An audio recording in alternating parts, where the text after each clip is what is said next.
Hello students, आज हम पढ़ेंगे कक्षा 11 में ऑप्शनल बुक में दूसरा चैप्टर अपना सूरदास।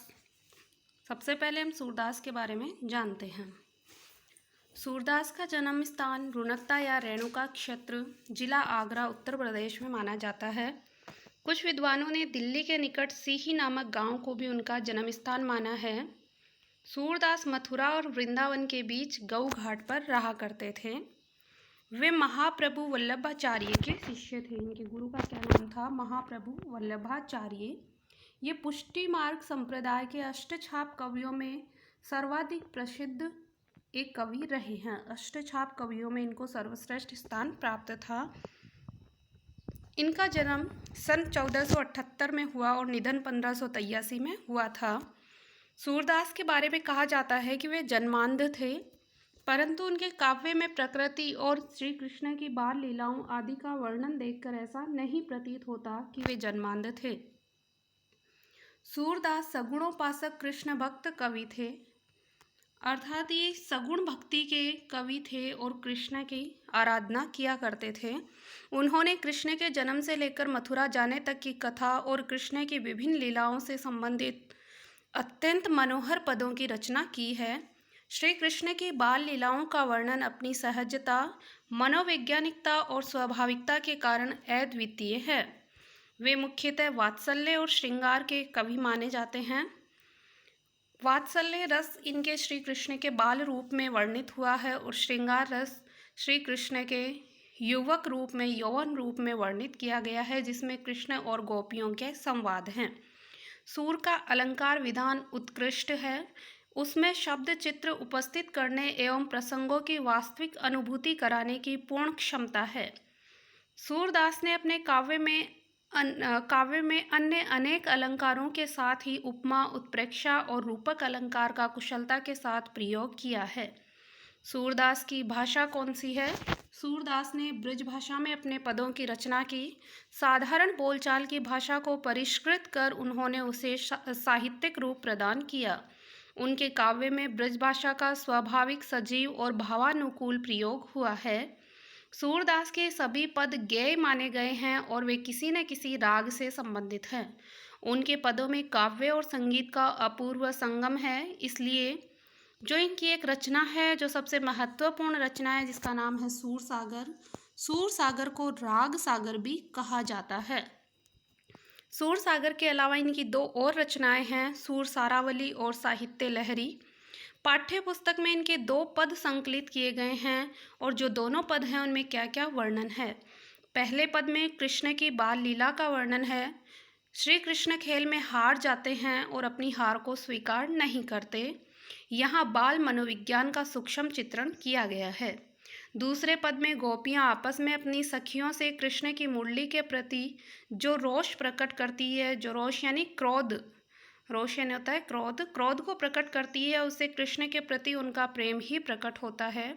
मुरली कृष्ण के नज़दीक ही नहीं है, वह जैसा चाहती है वैसा ही कृष्ण से करवाती है। इस तरह एक तो वह उनकी आत्मीय बन बैठी है, अर्थात उनकी प्रिय बन बैठी है, और दूसरे वह गोपियों को कृष्ण का कोप भाजन भी बनवाती है, अर्थात श्री कृष्ण गोपियों पर क्रोध प्रकट करते हैं। इस पद में गोपियों का मुरली के प्रति, अर्थात जो श्री कृष्ण की बांसुरी है उसके प्रति ईर्ष्या भाव प्रकट किया गया है। अब हम पहला पद देखते हैं। श्री कृष्ण अपने बाल सखाओं के साथ में खेल रहे हैं।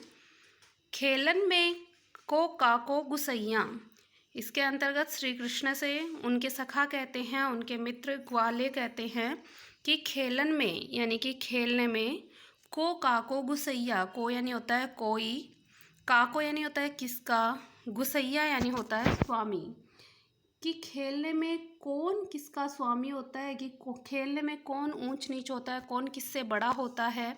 श्री कृष्ण हार जाते हैं और नाराज होते हैं, तब की बातें हैं ये।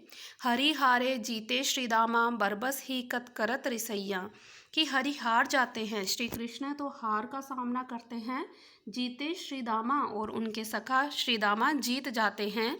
बरबस ही कत करत रिसैया, बरबस, बरबस यानी बलपूर्वक ही, कत करत रिसैया, कत यानी क्यों, करत यानी कर रहे हो, रिसैया यानी क्रोध करना। कि श्री कृष्ण को उनके सखा समझाते हैं कि तुम व्यर्थ में ही क्यों गुस्सा कर रहे हो, क्यों क्रोध कर रहे हो, तुम्हें अपनी हार स्वीकार कर लेनी चाहिए। जाति पाति हमते बड़ नाही, नाही बसत तुम्हारी छैया। जाति पाति हमते बड़ नाही, बड़ यानी बड़ी, कि जाति पाति हमसे बड़ी नहीं है। उनके सखा, उनके ग्वाले उनसे कहते हैं कि जाति पाति में तुम हमसे बड़े नहीं हो, अर्थात तुम्हारा गोत्र या तुम्हारी जाति हमसे बड़ी नहीं है। ना ही बसत, और ना ही बसत यानी बसते हैं या रहते हैं, तुम्हारी छैया, तुम्हारी छाया में या शरण में, और ना ही हम तुम्हारी शरण में रहते हैं, अर्थात हम तुम्हारी शरण में भी नहीं बसते हैं। तो फिर तुम हमसे जाति पाति में भी बड़े नहीं हो, फिर तुम अपनी हार स्वीकार क्यों नहीं कर रहे। अति अधिकार जनावत याते, जाते अधिक तुम्हारे गैया। अति अधिकार जनावत, जनावत यानी होता है जताना, याते, याते यानी होता है इसलिए, कि तुम इसलिए अधिक अधिकार जता रहे हो, जाते अधिक तुम्हारी गैया, गैया यानी होती है गायें। तुम इसलिए शायद अधिकार अधिक जता रहे हो क्योंकि तुम्हारे पास हमसे अधिक गायें हैं, क्योंकि और में तो तुम हमारे बराबर ही हो, तुम ही ग्वाले हो, लेकिन तुम्हारे पास अधिक गायें हैं, इसलिए शायद तुम अधिक अधिकार को जता रहे हो। रूट ही करे तासों को खेले, रहे बैठी बैठी जह तह गवैया। गवैया नहीं होते ग्वाले। रूठ ही करे तासों को खेले, तासो यानी तुम्हारे साथ, रहे बैठी जह तह गवैया, की गवाले हैं वो जहाँ तहाँ जाकर बैठ जाते हैं।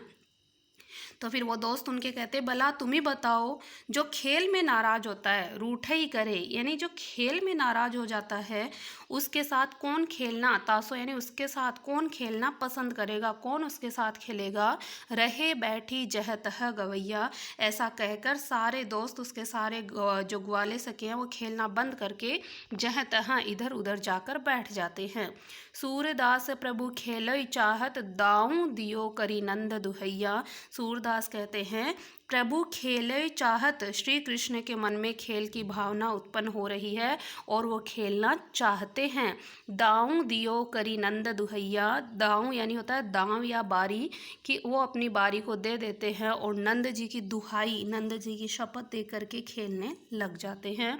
तो इसमें श्री कृष्ण के बाल रूप का वर्णन हुआ है, इसमें श्री कृष्ण की चेष्टाओं का वर्णन किया गया, बचपन की चेष्टाओं का और ब्रज भाषा का प्रयोग हुआ है। एक बार दोबारा देख लें। खेलन में को काको गुस्सैया, कि खेलने में कौन किसके साथ में गुस्सा करता है।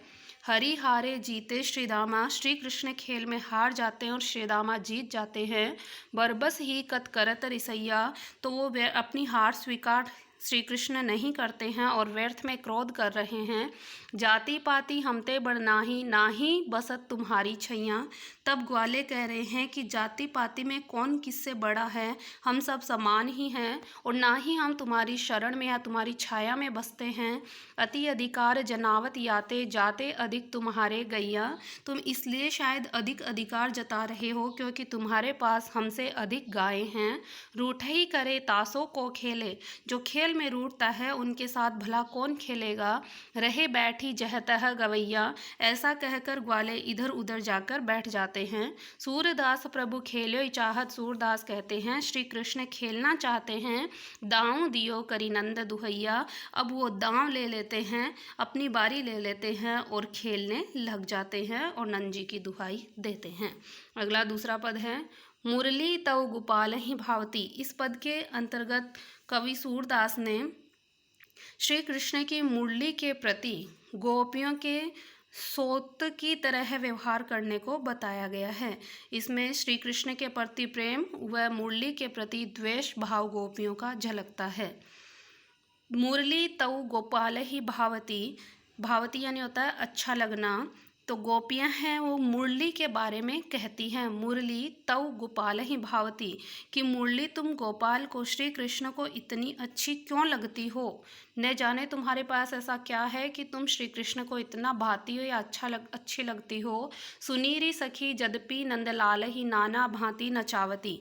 सुने ही सखी, सखी यानी अपनी सखी को गोपी कह रही है कि हे सखी, ये श्री कृष्ण के साथ में इतना बुरा व्यवहार करती है, फिर भी ये नंदलाल को न जाने, श्री कृष्ण को न जाने इतना इतनी अच्छी क्यों लगती है। सुन रही सखी यद्यपि नंदलाल ही नाना भांति नचावती, कि जैसा मुरली चाहती है वैसे श्री कृष्ण को नचाती है, अर्थात मुरली श्री कृष्ण को बहुत अधिक परेशान करती है और श्री कृष्ण से तरह तरह के नाच नचाती है, फिर भी न जाने श्री कृष्ण को क्यों अच्छी लगती है।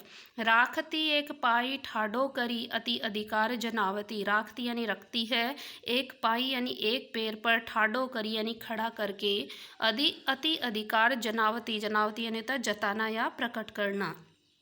ये श्री कृष्ण को इतना विवश कर देती है कि श्री कृष्ण एक पांव पर खड़े होकर मुरली बजाते हैं और अपना अधिकार जताती है, अर्थात श्री कृष्ण से ये एक पांव पर खड़े होकर श्री कृष्ण के बांके बिहारी रूप का वर्णन यहाँ पर सूरदास के द्वारा किया गया है, जिसमें गोपियाँ कह रही है कि श्री कृष्ण से तरह तरह के नाच नचवाती और उन्हें एक पैर पर खड़ा रखती है और अपना अधिकार जताती रहती है।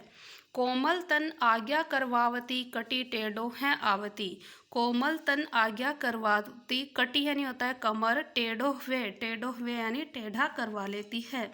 श्री कृष्ण नृत्य की मुद्रा में खड़े हो जाते हैं तो मुरली की आज्ञा पाते हुए गोपियाँ कहती है कि वह श्री कृष्ण को कोमल तन आज्ञा करवा, उनके कोमल शरीर को अपनी आज्ञा के अनुसार वह करवा लेती है और उनकी कमर को टेढ़ा करने के लिए मजबूर कर देती है, अर्थात श्री कृष्ण अपनी कमर को, अपनी कटी को टेढ़ा करके एक पैर पर खड़े हो जाते हैं और नृत्य की मुद्रा में खड़े होकर मुरली को बजाते हैं। तो मुरली अपना इतना अधिकार श्री कृष्ण के कोमल शरीर से करवाती है। अति आधीन सुजान कनोड़े गिरिधर नार नवावती, अति आधीन यानी अधीन हो गए हैं, सुजान यानी होते हैं चतुर, कनौड़ यानी कृतज्ञ, गिरिधर यानी श्री कृष्ण, नार यानी होता है गर्दन, नवावती यानी होता है नवाना या फिर झुकाना। तो श्री कृष्ण हैं जो गिरिध को धारण करने वाले हैं। ये मुरली तो चतुर श्री कृष्ण को इतना कृतज्ञ बना रही है कि यह जो गिरि को धारण करने वाले, पर्वत को उठाने वाले श्री कृष्ण भी अपनी गर्दन को झुका देते हैं। गर्दन झुकाकर बांसुरी बजाना एक मुद्रा होती है और उसी मुद्रा में श्री कृष्ण मुरली को बजाते हैं। तो गोपियाँ समझ रही है कि ये मुरली है, यही श्री कृष्ण से गर्दन को झुकवा रही है। आपुन पौड़ी अधर सजा पर कर पल्लव पलुटावती, आपुन यानी स्वयं तो यह मुरली श्री कृष्ण के, पौड़ी यानी हो जाता है लेट जाना या फिर सोना, अधर यानी होठों पर, कर पल्लव पलुटावती, कर पल्लव यानी हाथों को, पलुटावती यानी बारी बारी में टेढ़ा मेढ़ा करवाती रहती है। और यह मुरली स्वयं तो श्री कृष्ण के होठों रूपी सैया पर लेट जाती है और उनके हाथों से अपने पल्लव यानी पैरों को दबवाती रहती है। इसका मतलब हुआ कि बांसुरी के छिद्र पर जब श्री कृष्ण अपने हाथों की अंगुलियों से उनको दबाते हैं तो उसको गोपियों ने पैरों को दबाना कहा गया है। तो गोपियों के बारे में गोपियाँ मुरली के बारे में बातें करती है कि मुरली स्वयं तो श्री कृष्ण के होठों रूपी सैया पर सो जाती है और उनके हाथों से अपने पैरों को दबवाती है, अर्थात उसके छिद्रों पर अंगुलियां रखकर श्री कृष्ण उनके चरण को दबाते हैं और अपनी बांसुरी की ध्वनि को निकालते हैं। भ्रकुटी कुटिल नैन नासा पुट हम पर कोप करावती, भ्रकुटी कुटिल, भ्रकुटी कुटिल से तात्पर्य भ्रकुटी यानी भौहें, कुटिल यानी टेढ़ी होती है, नैन यानी नेत्र, नासा यानी होता है नाक, नाक पुट यानी नाक के जो छिद्र हैं, हम पर कोप करवावती, कोप यानी होता है क्रोध। तो क्या कह रही हैं गोपियाँ कि यह मुरली हम पर क्रोध करवाती है और जब श्री कृष्ण मुरली बजाते हैं तो कृष्ण की भ्रुकुटियाँ, भौहें टेढ़ी हो जाती है और नाक और नेत्र फूल जाते हैं, नेत्र हैं वो एकदम फैल जाते हैं और नासिका के छिद्र फूल जाते हैं। तो ऐसा लगता है कि श्री कृष्ण हम पर क्रोध कर रहे हैं और वो क्रोध भी मुरली ही हम पर, बांसुरी ही हम पर करवा रही है। सूर प्रसन्न जानी एको छिन धरते शीस डुलावती। श्री कृष्ण के बारे में मुरली के बारे में गोपियाँ कह रही है सब मुरली के द्वारा ही किया जाता है। सूर प्रसन्न, सूरदास कहते हैं कि जब मुरली प्रसन्न होती है, प्रसन्न जानी एको छिन, जब प्रसन्न होती है तो वह एक क्षण के लिए ही सही धरते शीस डुलावती, वह श्री कृष्ण के सिर को हिलाने लग जाती है, अर्थात श्री कृष्ण आनंद में झूमने लग जाते हैं। इसके अंतर्गत मुरली को दोषी ठहराया गया है। श्री कृष्ण की जो बांके बिहारी के रूप की छवि है उसके लिए भी मुरली को ही दोषी ठहराया जा रहा है। एक बार इस पद को दोबारा देख लेते हैं। मुरली तव गोपाल ही भावती, कि श्री कृष्ण को न जाने ये मुरली इतनी अच्छी क्यों लगती है। सुनी रे सखी जदपि नंदलाल नाना भांति नचावती, कि हे सखी सुनो, यह मुरली श्री कृष्ण के साथ ऐसा बर्ताव करती है कि वह श्री कृष्ण को अपने तरह तरह के नाच को नचवाती है, नाच नाचने के लिए विवश कर देती है। राखती एक पाई ठाडो करी अति अधिकार जनावती, वह श्री कृष्ण को एक पैर पर खड़ा रखती है और अपना अधिकार जताती रहती है। कोमल तन आज्ञा करावती, श्री कृष्ण के कोमल शरीर को अपनी आज्ञा मानने के लिए विवश कर देती है। कटी टेढ़ो आवती, और श्री कृष्ण की कमर भी टेढ़ी हो जाती है। अति आधीन सुजान कनोड़े गिरिधर नार नवावती, जो श्री कृष्ण हैं वो मुरली के आगे कृतज्ञ बन जाते हैं और गिरी को उठाने वाले श्री कृष्ण की गर्दन तक झुक जाती है। आपुन पोडी अदर सजा पर कर पल्लव पलुटावती, स्वयं तो श्री कृष्ण के होठों रूपी सैया पर लेट जाती है और श्री कृष्ण उस मुरली के छिद्रों पर अपनी अंगुलियां रखते हैं, अर्थात गोपियों ने उसे मुरली के चरण को दबाना कहा है। भ्रकुटी कुटिल नैन नासा पुट हम पर कोप करावती, मुरली हम पर तो क्रोध करवाती है, अर्थात मुरली बजाते बजाते कृष्ण की भौहें टेढ़ी हो जाती है और नाक के नथुने फूल जाते हैं। तो गोपियों को ऐसा लगता है कि मुरली ही हम पर क्रोध करने के लिए कहती है, मुरली के कारण ही श्री कृष्ण हम पर क्रोधित हो रहे हैं। सूर प्रसन्न जानी एको छिन धरते शीस डुलावती, सूरदास कहते हैं कि गोपियां कह रही है जब मुरली प्रसन्न होती है तो श्री कृष्ण चाहे एक क्षण के लिए ही क्यों नहीं अपने सिर को हिलाने लग जाते हैं, अर्थात आनंद में झूमने लग जाते हैं। इस पद के अंतर्गत श्रृंगार रस का चित्रण हुआ है और ब्रज भाषा का प्रयोग किया गया है। रूपक और श्लेष अलंकार का प्रयोग किया गया है। रूपक अलंकार यहाँ पर कर पल्लव में प्रयुक्त हुआ है और नार में यहाँ पर श्लेष अलंकार प्रयुक्त हुआ है। अधर सजा, अधर यानी होठों रूपी सैया, अधर सजा में भी यहाँ पर रूपक अलंकार प्रयुक्त हुआ है। Thank you.